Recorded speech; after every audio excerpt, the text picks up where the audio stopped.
Ada sesuatu yang jarang dibahas, namun diam-diam sangat mempengaruhi arah hidup sebuah keluarga.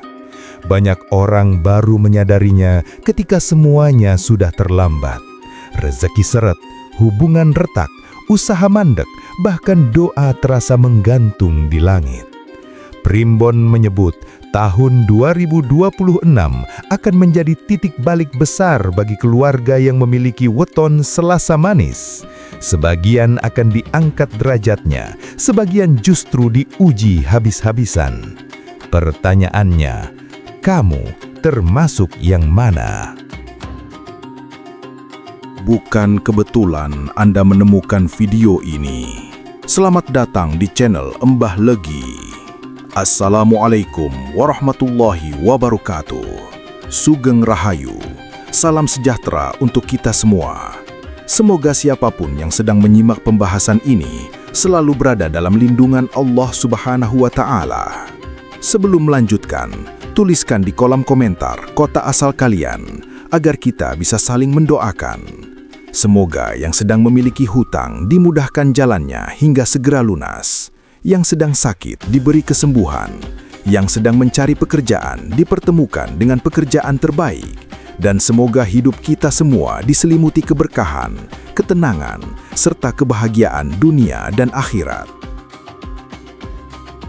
Bab 1. Tanda-tanda yang mulai terlihat tapi sering dianggap sepele. Tidak ada perubahan besar yang datang dengan suara gemuruh. Sebaliknya, perubahan nasib hampir selalu diawali oleh tanda-tanda kecil yang sering diabaikan. Begitulah yang banyak dialami keluarga dengan weton Selasa manis menjelang 2026. Di permukaan, hidup mereka terlihat normal, rumah masih berdiri, pekerjaan masih berjalan, keluarga masih berkumpul. Namun, jauh di dalam batin, ada sesuatu yang terasa berbeda. Bukan sakit yang bisa diobati, bukan pula masalah yang bisa dijelaskan. Hanya perasaan gelisah yang datang tiba-tiba, seperti ada beban tak terlihat yang perlahan menekan dada. Sebagian mulai merasa mudah tersinggung terhadap pasangan. Hal-hal kecil yang dulu bisa ditertawakan, kini justru memicu diam panjang. Anak-anak yang biasanya hangat mulai terasa menjauh, bukan karena benci, tetapi karena ada jarak batin yang tak pernah disadari sedang tumbuh. Primbon menyebut fase ini sebagai angin batin, masa ketika energi kehidupan mulai berubah arah. Bukan pertanda buruk, tetapi peringatan halus bahwa ada yang perlu dibenahi sebelum badai yang sesungguhnya datang. Di sisi rezeki pun begitu. Uang tetap ada, namun terasa tak pernah cukup. Penghasilan tidak berkurang, tetapi selalu saja habis untuk hal tak terduga. Bukan musibah besar, hanya pengeluaran kecil yang datang berulang-ulang seolah menguji kesabaran. Dan yang paling sering terjadi, doa mulai terasa hampa. Bukan karena Allah menjauh, tetapi karena hati yang mulai lelah, kecewa, dan diam-diam mempertanyakan takdir. Banyak keluarga Selasa manis mengira ini sekadar fase biasa. Mereka memilih memendam, menunda berbicara, dan berharap semua akan membaik dengan sendirinya. Padahal justru disinilah ujian sebenarnya dimulai, ketika peringatan datang dalam bentuk yang paling lembut dan manusia memilih untuk tidak peka. Primbon mengajarkan bahwa Selasa manis memiliki kelebihan batin. Mereka sensitif, mudah merasakan perubahan energi, dan kuat dalam intuisi. Namun kelemahan mereka juga sama kuatnya. Terlalu sering mengabaikan perasaan sendiri. Terlalu sering berpura-pura baik-baik saja demi menjaga kedamaian. Padahal, jika tanda-tanda ini dibaca dengan jujur, keluarga Selasa manis sebenarnya sudah diberi kesempatan besar sejak awal. kesempatan untuk memperbaiki komunikasi, memperbaiki niat, memperbaiki arah hidup. Sayangnya, tidak semua mau mendengar bisikan halus itu. Dan disinilah kisah mulai berubah. Karena setelah tanda-tanda kecil diabaikan, biasanya akan datang ujian yang jauh lebih nyata. Bab 2. Ujian justru datang dari orang terdekat. Banyak orang mengira ujian terbesar dalam hidup datang dari luar, dari ekonomi, dari pekerjaan, dari keadaan. Namun bagi keluarga dengan weton Selasa manis, ujian yang paling berat justru sering datang dari arah yang paling dekat, dari dalam rumah itu sendiri. Di fase ini, suasana rumah mulai berubah perlahan. Bukan pertengkaran besar, bukan teriakan, bukan drama.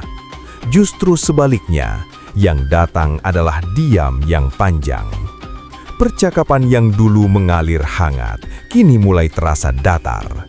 Candaan yang dulu ringan, kini mudah disalahfahami. Hal kecil seperti nada bicara, pesan yang terlambat dibalas, atau wajah yang tampak lelah bisa memicu perasaan tak nyaman yang tak pernah diucapkan. Pasangan mulai merasa tidak dimengerti. Anak mulai merasa tak didengarkan. Orang tua mulai merasa tak dihargai. Bukan karena cinta hilang, melainkan karena emosi dipendam terlalu lama. Primbon menyebut fase ini sebagai retaknya benang halus.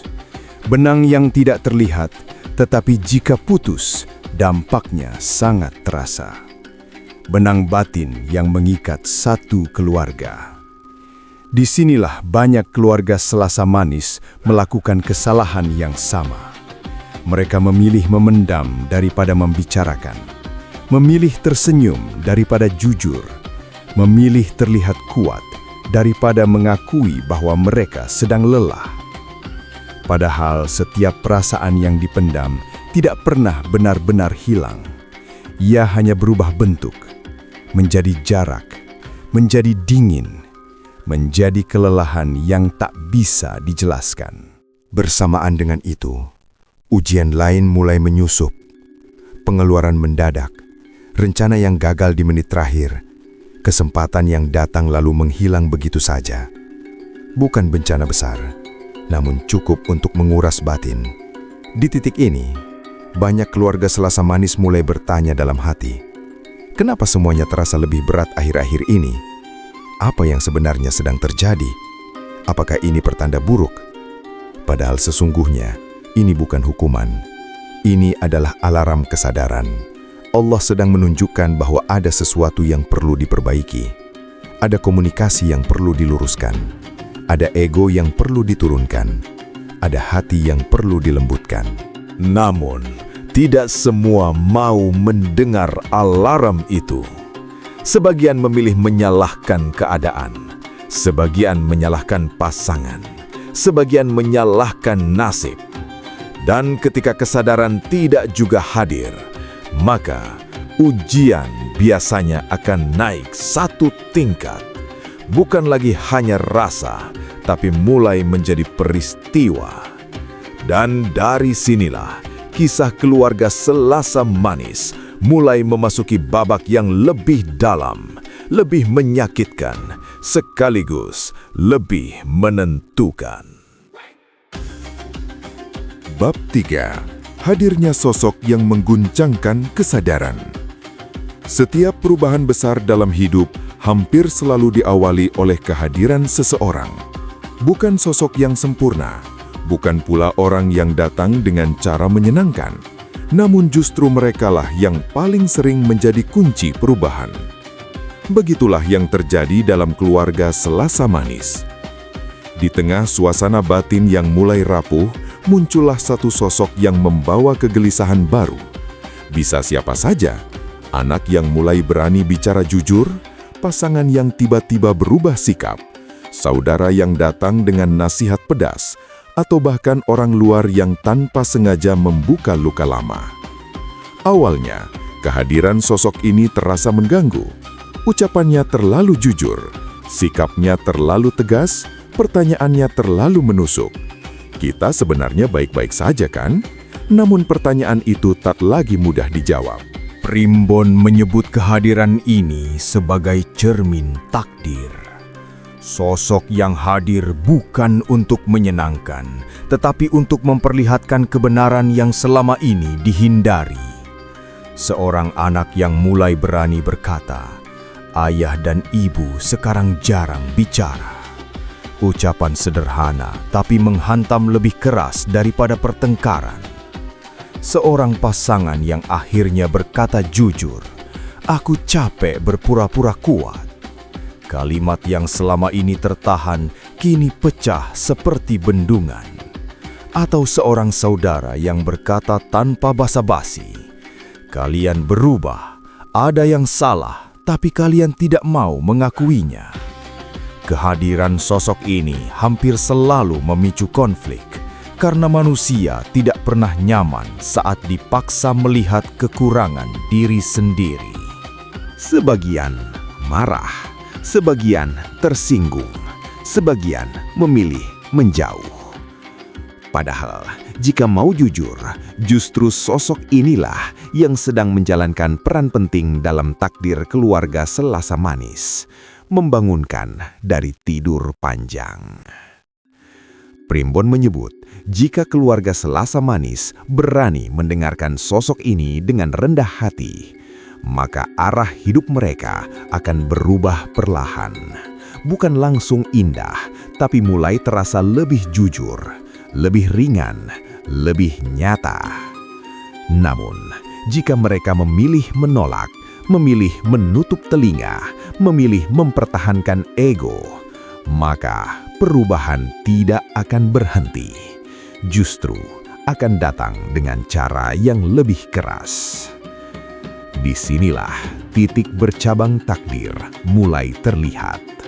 Satu jalan menuju perbaikan, satu jalan menuju pengulangan luka.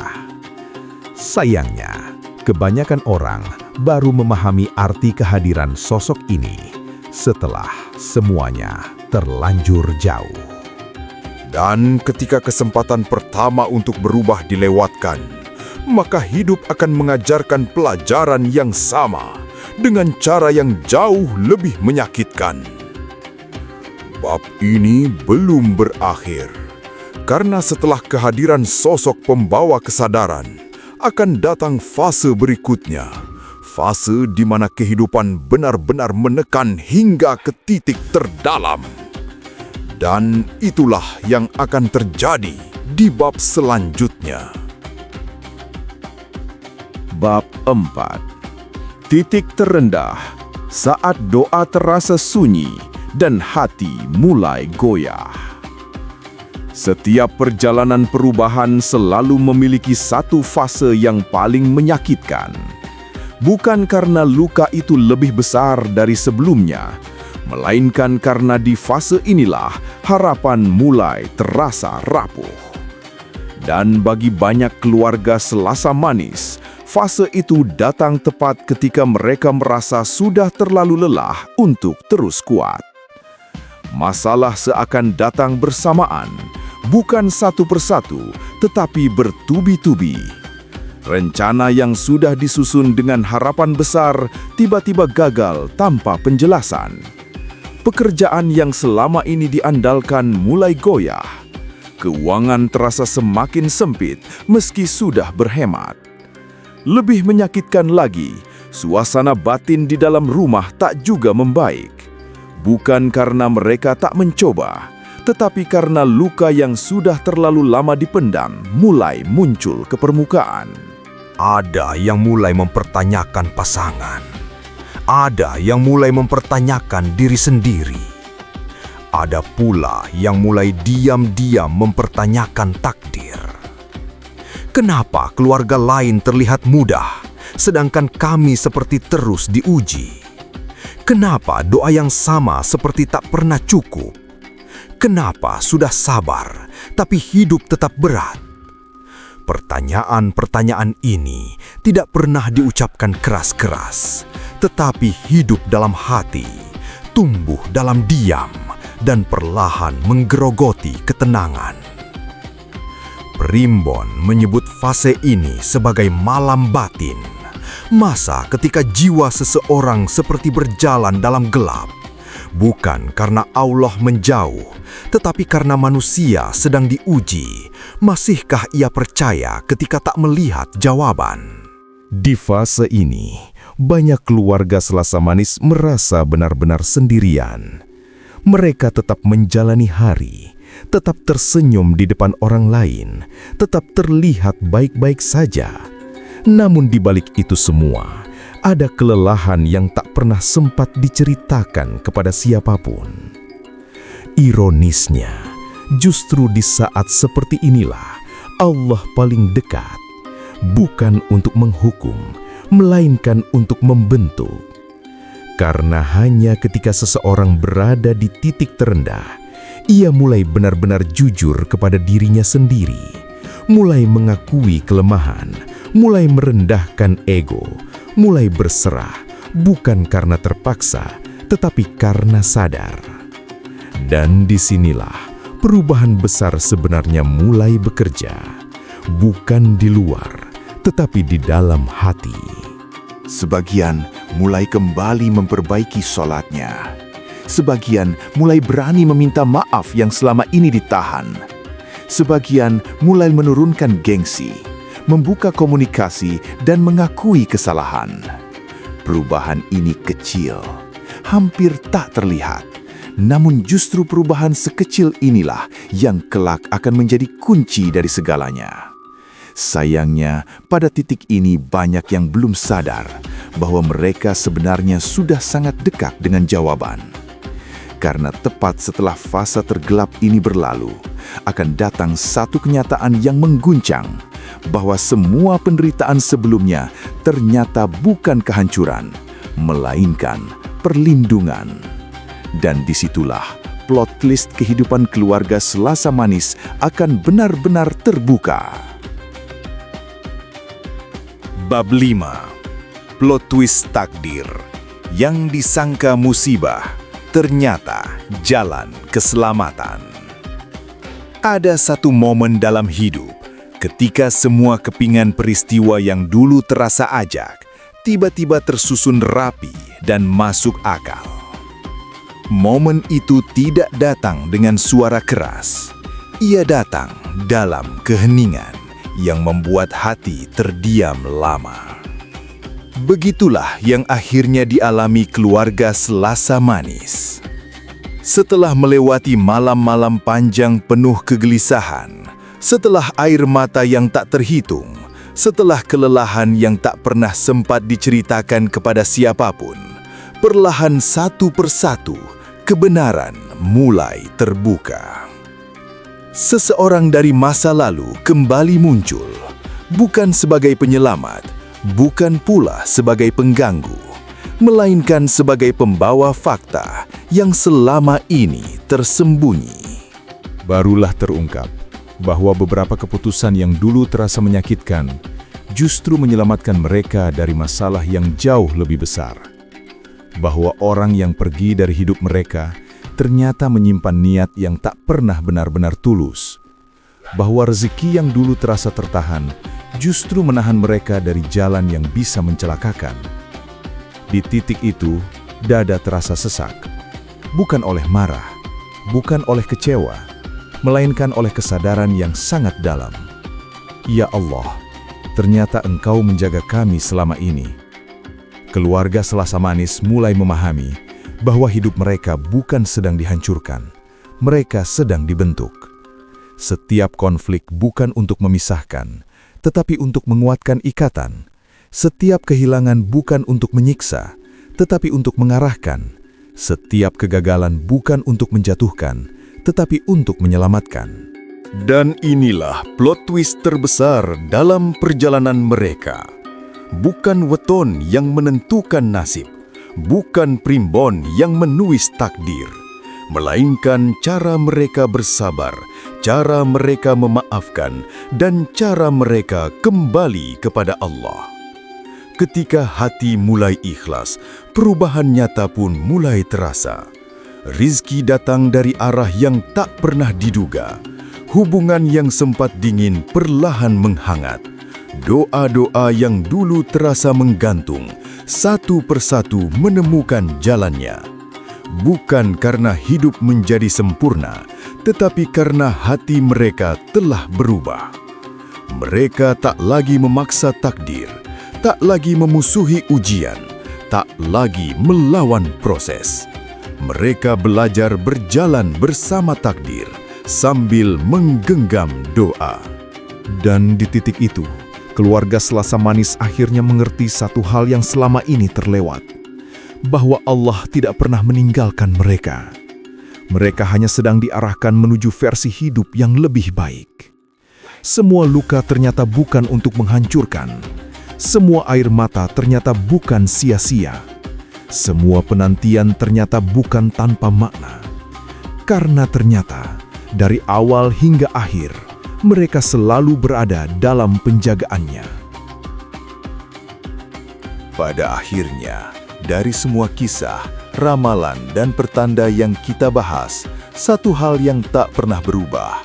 Takdir terbaik selalu datang dari Allah Subhanahu wa Ta'ala. Primbon hanyalah sebatas ikhtiar membaca tanda, namun arah hidup sejati tetap berada dalam genggamannya. Jangan pernah menggantungkan harapan pada angka, weton, atau pertanda semata, melainkan jadikan semuanya sebagai pengingat agar kita semakin mendekat kepada Allah, memperbaiki niat, memperbanyak doa, dan menjaga akhlak dalam setiap langkah kehidupan. Jika pembahasan ini memberi makna, menyentuh hati, atau membuat Anda merasa lebih kuat, jangan lupa dukung dengan menekan tombol like dan subscribe agar semakin banyak orang yang bisa mengambil pelajaran kebaikan dari setiap video yang hadir. Terima kasih sudah menemani hingga akhir. Semoga hidup Anda selalu dilimpahi ketenangan, keberkahan, dan jalan yang dimudahkan. Sampai jumpa di video berikutnya.